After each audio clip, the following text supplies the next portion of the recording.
Assalamualaikum warahmatullahi wabarakatuh. Kembali lagi di channel Suket Irang.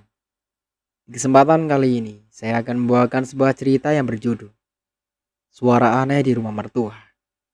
Cerita ini ditulis oleh akun Facebook bernama Eristiani. Bagi kalian yang ingin bacanya secara langsung, bisa langsung kunjungi link yang sudah sertakan di deskripsi. Sebelum cerita ini dimulai, jangan lupa untuk like, komen, dan subscribe channel ini. Dan juga tekan lonceng notifikasinya agar kalian semua tidak ketinggalan cerita-cerita terbaru dari kami. Tentunya tak usah berlama-lama lagi. Langsung saja kita masuk ke ceritanya. Mau diapakan menantumu ini, Rusmi? Biarkan saja dia pergi ya. Jangan sampai kita membuat Raka bersedih dan menyakitinya. Tanda ibu mertua. Bodoh kau, Rusmi. Ayah mertua kembali menampar ibu mertua hingga sudut bibirnya keluar darah segar. Tamparan ayah mertua sangat keras hingga membuat ibu mertua meringis kesakitan. Dia akan membeberkan semua orang tentang pesugihan yang kita jalani. Pakai otakmu buat mikir. Ayah mertua menoyor kepala ibu mertua. Ibu mertua sampai terhuyung karenanya. Ayah mertua beralih menatapku. Kamu benar-benar menantu kurang ajar. Berani-beraninya masuk ke ruangan itu. Cari mati kamu, ha? Bentak ayah mertua padaku. Aku tidak gentar sama sekali dengan bentakan dari ayah mertua. Timbul keberanianku. Ayah benar-benar keterlaluan, kejam, dan sesat. Benar sekali. Karena itulah aku disegani murid-muridku. Ayah mertua tertawa sambil merentangkan kedua tangan. Ia merasa menjadi orang paling hebat. Ayah akan mendapat balasan bersekutu dengan iblis. Hei, kamu pikir dengan menjadi orang alim dan tertindas bisa membuat seorang menjadi kaya? Hidup itu cobaan dari Allah. Kita sebagai manusia harus menerimanya dengan ikhlas. Allah pasti akan memberi alasan setiap perbuatan yang dilakukan hambanya, baik itu di dunia maupun di akhirat. Tandasku. Pandai kamu berceramah, menantu. Ayah mertua kembali menggoreskan luka di tanganku menggunakan pisau. Aku meringis kesakitan. Luka menganga bertambah di lenganku. Rasanya sakit dan perih. Sakit bukan? Ayah mertua menatapku tajam. Aku diam. Tak kuhiraukan ucapan ayah mertua. Aku memikirkan bagaimana dengan Dewi. Apakah dia baik-baik saja? Aku dan ibu mertuamu dulunya sangat rajin beribadah dan menyembah Tuhanmu. Tapi apa yang kami dapat? Kemiskinan dan tertindas. Itu yang kami dapatkan setiap hari. Tetangga banyak yang memandang sebelah mata. Kamu tidak merasakan sakitnya hidup seperti itu. Ucap ayah mertua lantang. Itu cobaan pertanda Allah menyayangi hambanya. Timpalku. Dengan menyembah Ki Geni, semua yang kuinginkan bisa kudapatkan. Kekayaan dan kedudukan dengan mudah didapat tanpa harus bersusah payah. Ayah mertua bicara dengan sombongnya. Benar-benar telah dikuasai iblis hatimu ya. Bersekutu dengan iblis, pasti ada harga mahal yang harus dibayar. Sedangkan cinta Allah pada hambanya tak bersyarat. Ia memberi tanpa mengharap imbalan. Waktu itu Allah sedang menguji kalian saja. Kalian malah berpaling darinya. Menyedihkan sekali. Tandasku. Diam, tidak usah ceramah di sini. Bentak ayah mertua. Ia kembali menggoreskan luka di tanganku. Teruskan saja melukaiku. Aku tidak takut dengan pengikut iblis. Aku hanya takut pada Tuhanku, Allah Subhanahu wa Ta'ala. Pukasku. Aku ingin menghabisimu sekarang juga. Tapi aku butuh tumbal untuk Ki Geni. Sayang sekali jika aku menghabisimu sekarang. Ayah mertua menepuk-nepuk pisau di pipiku. Maaf sengaja. Pisau itu mengenai pipiku yang putih. Setelah itu ayah mertua memerintahkan ibu mertua untuk membersihkan lukaku. Bersihkan luka-lukanya, Rusmi. Dia akan menjadi tumbal selanjutnya untuk Ki Geni. Perintah ayah mertua kepada ibu mertua. Baik ya, jawab ibu mertua yang dari tadi terdiam, melihatku disiksa. Jangan beri dia makan, biarkan dia kelaparan. Timpal ayah mertua. Ia langsung pergi meninggalkanku dan ibu mertua. Ibu mertua bergeming. Ia menatapku nanar. Ia tidak berkata sepatah kata pun padaku. Ibu mertua membersihkan luka-lukaku dengan hati-hati. Bulir-bulir bening lolos dari kedua netranya. Ibu mertua menangis. Apa yang ia tangisi? Apakah ada sedikit rasa iba melihatku seperti ini? Entahlah. Aku tidak bisa menebak isi hati seseorang. Ketika ibu mertua tengah membersihkan luka-lukaku, datang Dewi dari belakang ibu mertua. Dewi memukul ibu mertua hingga tak sadarkan diri. Bantu lepaskan ikatanku, Bu Dewi, ucapku. Dewi tersenyum. Ia mendekatiku dan bruh. Dewi memukulku, membuat penglihatanku berkunang-kunang. Lalu semuanya menjadi gelap. Aku membuka mata. Aku berada di ruangan yang asing dalam kondisi tangan dan kaki terikat, dan juga mulut tersumpal. Aku terkejut ibu mertua berada di sampingku, dalam keadaan yang sama sepertiku. Mulut tersumpal, tangan dan kaki terikat. Siapa yang melakukan ini padanya? Dan siapa yang membawaku dan ibu mertua kemari? Aku ingat sebelum aku pingsan, Dewi memukulku. Kenapa dia menyerangku? Apakah dia hanya berpura-pura baik dan memiliki niat jahat? Ibu mertua belum sadar juga dari pingsannya. Wajahnya yang biasanya berseri, kini tampak tua dan lesu. Terdengar langkah kaki mendekat. Dewi mendekatiku dengan tawa berderai. Ia memandang ke bawah melihatku dan ibu mertua. Akhirnya, aku bisa membalaskan dendam pada keluarga Surya. Apa maksud Anda, Bu Dewi? Tanya aku. Aku masih bersikap sopan padanya sebagai seorang tenaga kesehatan. Semua anggota keluarga Surya adalah musuhku, termasuk suamimu Raka. Aku memang akan bantumu menghancurkan Surya dan juga suamimu, pungkas Dewi.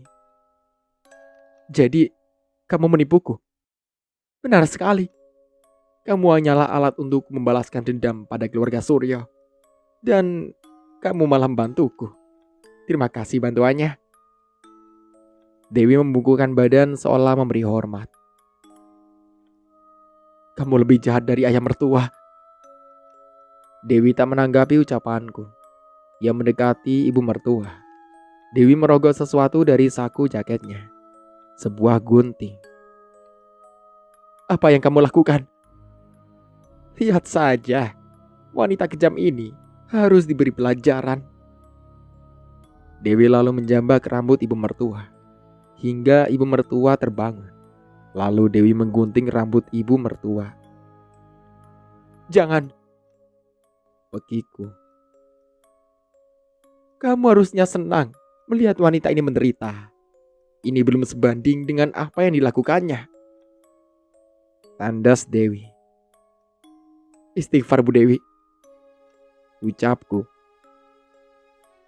Kamu tidak tahu yang dilakukan wanita tua ini terhadapku dan keluargaku. Mereka menghancurkan keluargaku dan menghabisi ayah dan ibuku. Dewi berkata dengan penuh amarah. Dulu sewaktu aku masih kecil, Bu Rusmi bekerja sebagai buruh cuci di rumahku. Aku kecil sangat bahagia dengan limpahan kasih sayang dari kedua orang tuaku. Tapi semua berubah gara-gara manusia tak tahu diuntung dan tak tahu balas budi ini.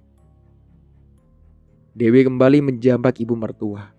Terdengar rintihan kecil ibu mertua.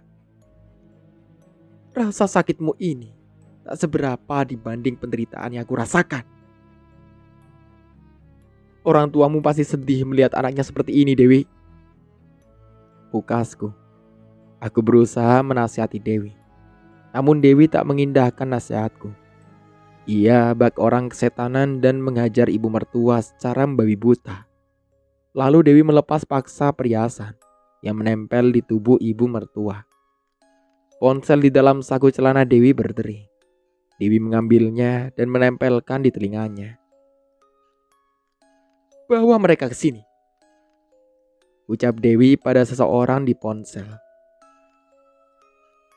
Aku akan menghabisi kalian satu persatu, termasuk kamu, Dila, ucap Dewi lantang. Setelah ia menutup ponselnya, lalu Dewi meninggalkan aku dan ibu mertua. Aku berusaha melepas ikatan di tanganku. Setelah berhasil, aku melepas ikatan di kakiku. Aku beralih membuka ikatan ibu mertua. Ayo Bu, kita pergi dari sini, ajakku pada ibu mertua sambil membuka ikatan di kakinya. Hei, mau kemana kamu? Suara Dewi menggelegar di belakangku. Belum sempat menoleh, ia langsung memukul tengkuku. Hingga aku tidak sadarkan diri lagi. Aku membuka mata tatkala terasa panas. Aku berada di hutan dan di hadapanku ada api yang sangat besar. Ada juga Mas Raka, ibu mertua, dan ayah mertua dalam kondisi sama sepertiku. Mereka terikat di pohon. Mas Raka menatapku. Dari sorot matanya sepertinya ia kecewa padaku karena tidak menuruti ucapannya. Maafkan aku, Mas, ucapku dalam hati. Dewi datang ke tengah-tengah kami. Di belakangnya ada seorang pria mengikutinya. Randy, ucap ayah mertua. Iya guru, ini aku Randy muridmu, tukas Randy. Dasar pengkhianat, maki ibu mertua. Aku bosan harus diperintah kalian terus. Aku juga tidak ingin selalu mengalah dengan Raka. Lebih baik aku bekerja sama dengan Dewi untuk menghabisi kalian, ujar Randy. Randy, aku ini gurumu. Aku yang membuatmu menjadi pria hebat, teriak ayah mertua. Benar guru, tapi aku ingin menggantikanmu menjadi pemimpin, timpal Randy. Dasar manusia tak tahu diri, cuy. Ayah mertua meludah wajah Randy, membuat Randy berang. Kurang ajar, kamu mengotori wajahku yang tampan ini guru, bentak Randy. Ayah mertua tertawa melihat Randy marah. Biarkan saja dia tertawa sebelum malaikat maut mencabut nyawanya, tandas Dewi. Apa yang kalian inginkan sebelum kalian mati? Tanya Dewi. Kamu yang akan mati lebih dulu anak muda. Ayah mertua bicara dengan lantang. Masih saja ia menyombongkan diri di saat-saat terakhirnya. Mulut ayah mertua komat-kamit membaca sesuatu. Jin peliharaanmu tak akan datang menolongmu Pak Tua. Aku sudah mengendalikan pemimpinnya. Dewi menunjukkan kotak kayu di mana Ki Geni bersemayam. Ayah mertua terbelalak melihat kotak kayu itu. Menantumu ini yang sudah membantuku mendapatkan kotak ini. Ia juga yang menunjukkan di mana ruang rahasia itu. Aku sudah menghancurkan lemari di ruang rahasia itu. Di mana tempat kau dijadikan bersemayam Ki Geni selain di sini? Dewi menunjuk kotak yang dibawanya. Ayah mertua menatapku. Tampak dari kilatan matanya amarah. Dasar menantu kurang ajar, pembawa sial. Seharusnya tidak kubiarkan Raka menikah denganmu, tandas ayah mertua. Jangan salahkan Dila ya, salahkan aku aja, ucap Raka. Diam kau Raka, istrimu ini sudah terlalu lancang mencari tahu urusanku. Aku sudah memerintahkan peliharaanku untuk menghabisinya. Tapi entah kenapa yang dilakukan perempuan ini pada peliharaanku. Ucap ayah mertua kesal. Apa? Masyarakat terkejut mendengar pengakuan ayah mertua. Ayah mertua tak menanggapi perkataan masyarakat. Sudah. Berhenti bertengkar. Bertengkar saja nanti di neraka. Ajal kalian tinggal hitungan menit. Dewi tertawa senang. Lepaskan! Teriak ayah mertua.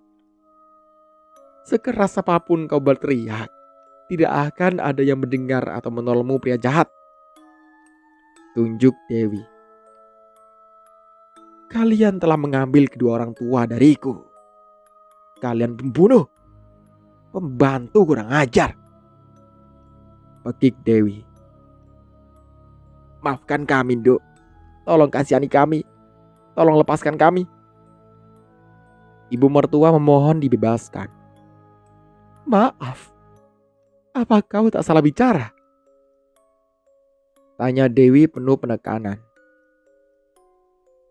Kami memang salah, tapi tolong maafkanlah kami. Pinta ibu mertua memelas. Kalian saja tidak kasihan menghilangkan nyawa orang tuaku. Untuk apa aku kasihan pada kalian? Bentak Dewi. Mereka kejam, tapi apa bedanya kamu dengan mereka jika menghilangkan nyawa seorang? Tandasku. Diam. Kau tidak tahu rasa sakit yang aku alami gara-gara mereka. Dewi membentakku sambil menunjuk mertuaku. Aku harus menjadi anak yatim piatu di usia 8 tahun. Dan mereka berpura-pura baik padaku. Padahal aku hanya diperalat untuk dijadikan budak mereka. Aku memang menjadi teman Arum. Tapi aku harus selalu menuruti perintahnya.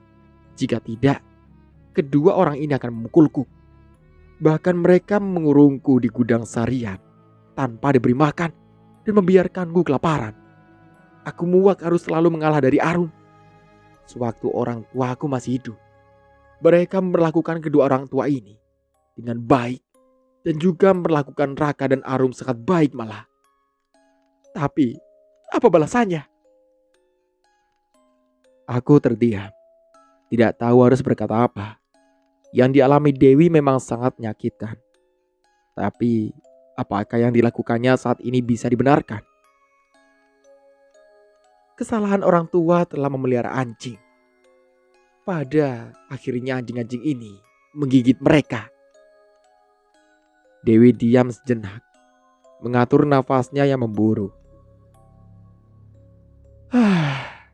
Aku sangat membenci mereka, termasuk kau, Raka. Kau selalu menyalahkanku setiap Arum menangis. Kau yang mengadu pada orang tuamu jika aku menyakiti Arum. Arum selalu merebut apa yang menjadi milikku. Di sekolah, aku harus mengalah dengannya. Ketika aku besar pun, aku harus mengalah dan merelakan orang yang aku cintai untuk Arum. Suami Arum, Dava, dia adalah kekasihku. Tapi Arum merebutnya dariku dan menikah dengannya. Hingga suatu saat aku memiliki kesempatan untuk membuat Dava meninggalkan Arum. Aku beritahukan padanya, jika kalian melakukan pesugihan. Ucap Dewi panjang lebar. Kurang ajar kau, Dewi. Arum depresi gara-gara kamu. Pekik ibu mertua. Benar sekali, Nyonya Rusmi yang terhormat. Dewi tersenyum miring, mengejek ibu mertua. Bertobatlah, Dewi, sebelum terlambat. Pungkasku. Hei, bukan urusanmu, Dila. Kamu ingin menyelamatkan semua orang. Tapi karena kebaikan dan kebodohanmu, kamu malah terjebak perangkapku. Randy, lakukan ritual untuk mempersiapkan kedatangan Ki Geni. Perintah Dewi kepada Randy. Baik. Tandas Randy. Randy pun duduk bersila di tengah-tengah dengan mulut komat kamit.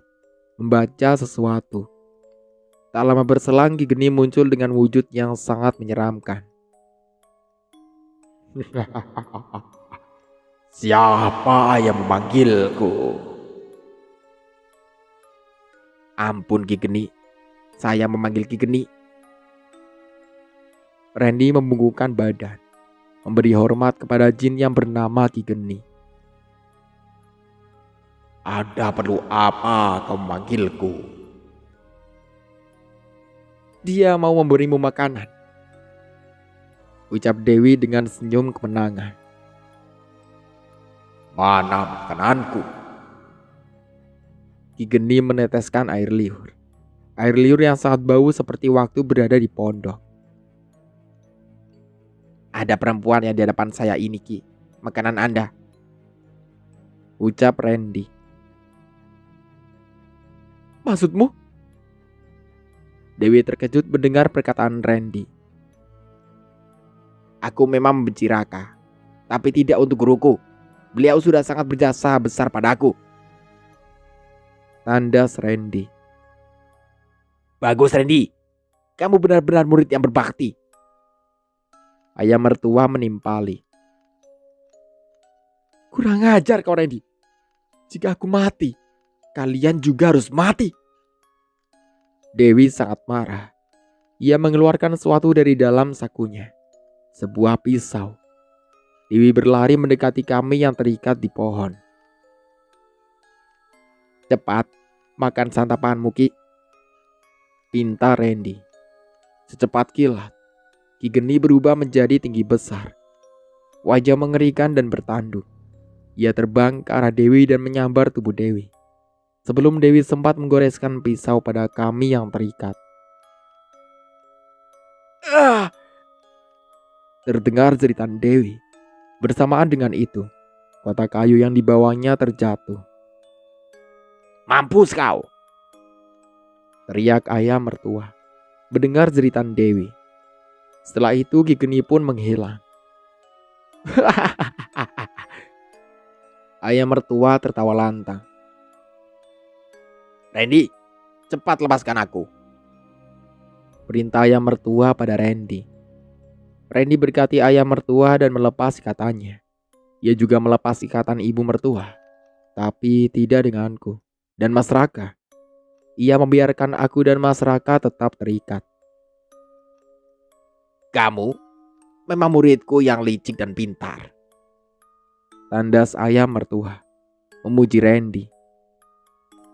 Tentu saja, aku kan muridmu, ucap Randy, bangga.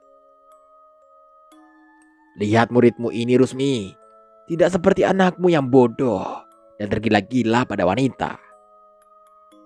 Ayah mertua bicara sambil menunjukku. Memang kenapa jika aku mencintai istriku, Allah sendiri yang menumbuhkan rasa cintaku untuk Dila. Mas Raka berbicara lantang. Masih bisa kamu menyebut nama Tuhan setelah belasan tahun menyembah Ki Geni? Ayah mertua tertawa keras. Ayah dan ibu yang sudah menyesatkanku dan menjauhkan aku dari Tuhan, ujar Mas Raka. Karena Ki Geni, kita menjadi kaya raya. Karena Ki Geni, apa yang kamu inginkan dengan mudah bisa kamu dapatkan kah?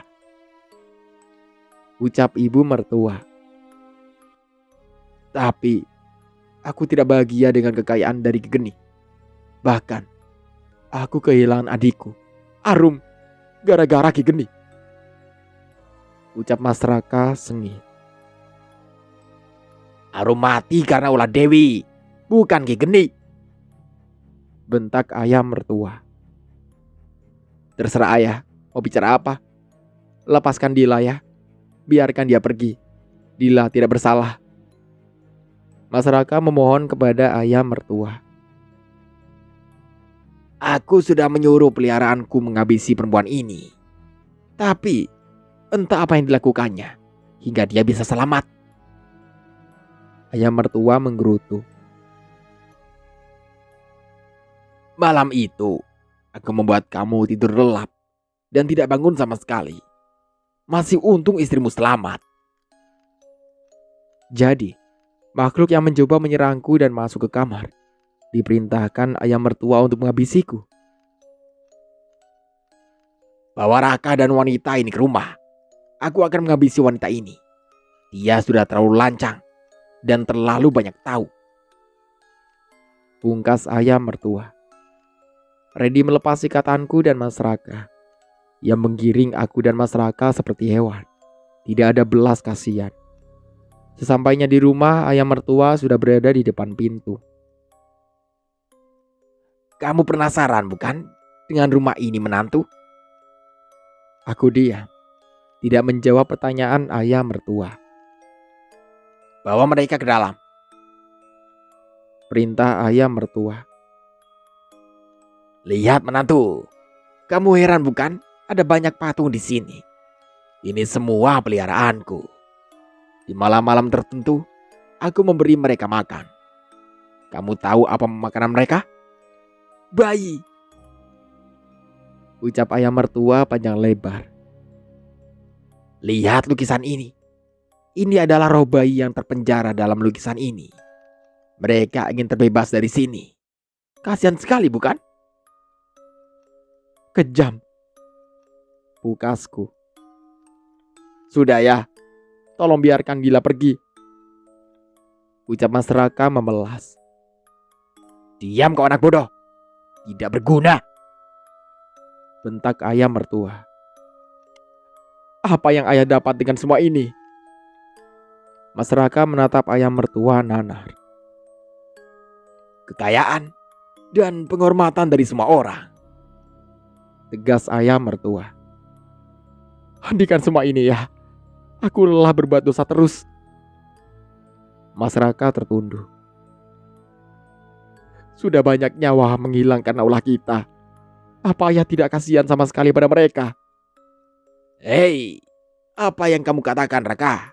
Kasihan? Sejak kapan kamu punya rasa belas kasihan? Tanya ayah mertua. Sejak aku jatuh cinta pada Dila. Sejak saat itu, aku mulai jengah melakukan ritual gila itu. Memakan daging manusia, memakan daging mentah, menumbalkan janin. Yang pada akhirnya membuat kita jatuh terperosok lebih dalam ke lembah dosa.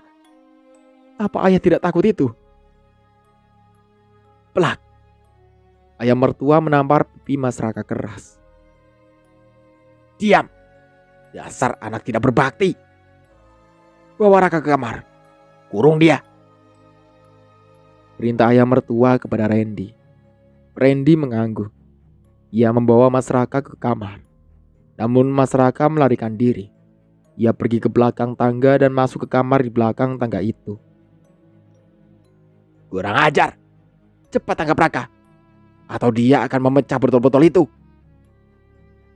Randy melesat masuk ke dalam kamar. Dar. Terdengar suara tembakan dari dalam sana. Aku berlari ke sumber suara. Jantungku seakan melompat dari tempatnya. Pemandangan yang sangat memilukan di dalam sana. Mas Raka terkapar bersimbah darah. Mas Raka! Pekiku. Aku berlari mendekati Mas Raka. Jangan pergi Mas. Jangan tinggalkan aku. Aku menangis terisak-isak. Mas Raka tersenyum kepada aku. Jaga dan didik anak kita baik-baik. Ucap Mas Raka dengan suara lemah. Ia kemudian mengembuskan napas terakhir. Mas Raka! Teriakku. Aku memeluk Mas Raka untuk yang terakhir kalinya. Di saat-saat terakhirnya ia mencoba melindungiku. Dan sekarang aku harus kehilangannya untuk selamanya.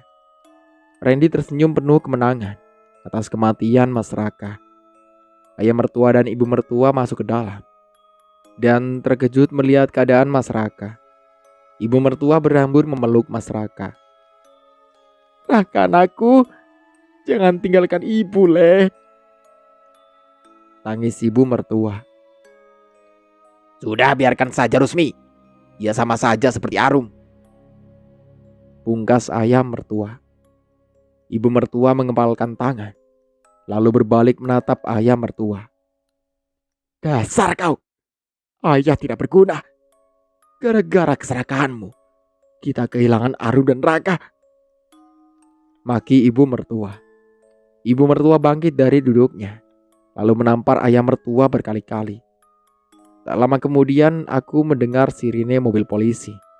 Ayah mertua, ibu mertua dan Randy ditangkap dengan tuduhan pembunuhan, pencurian, dan praktek pengobatan ilegal. Bu Ona bercerita jika semua tindakan melaporkan mereka adalah rencana Mas Raka. Ia meminta Bu Ona untuk lapor polisi. Kutinggalkan rumah itu penuh kenangan buruk ini. Aku harus bangkit demi anakku dan Mas Raka. Aku berjanji akan mendidik anakku di jalan kebenaran seperti pesan Mas Raka. Aku menoleh, kembali melihat rumah terkutuk itu. Aku melihat ke atas. Di sana kamarku dan Mas Raka. Terlihat Mas Raka tersenyum padaku. Lalu ia menghilang. Tila? Tepukan di bahuku membuat aku terkejut. Iya boleh. Jawabku. Ayo, nanti kamu ketinggalan bus loh. Ucap Boleh Sani. Hari ini aku pulang ke rumah orang tuaku. Aku akan memulai hidup baru di sana. Bona juga sudah dijemput Sono. Ia ikut bersama Sono tinggal di Kalimantan. Sedangkan kedua mertuaku dan Randy, mereka mendekam di jeruji besi. Dan begitulah akhir dari ceritanya. Oh ya, jika teman-teman mempunyai cerita horor atau misteri, bisa langsung DM akun Instagram saya yang sudah saya sertakan di link deskripsi. Jangan lupa untuk like, komen, subscribe channel ini, dan juga tekan lonceng notifikasinya agar kalian semua tidak ketinggalan cerita-cerita terbaru dari kami. Saya Mang Dayun pamit undur diri. Sampai jumpa kembali di cerita baru berikutnya. Kurang lebihnya mohon maaf. Wassalamualaikum warahmatullahi wabarakatuh.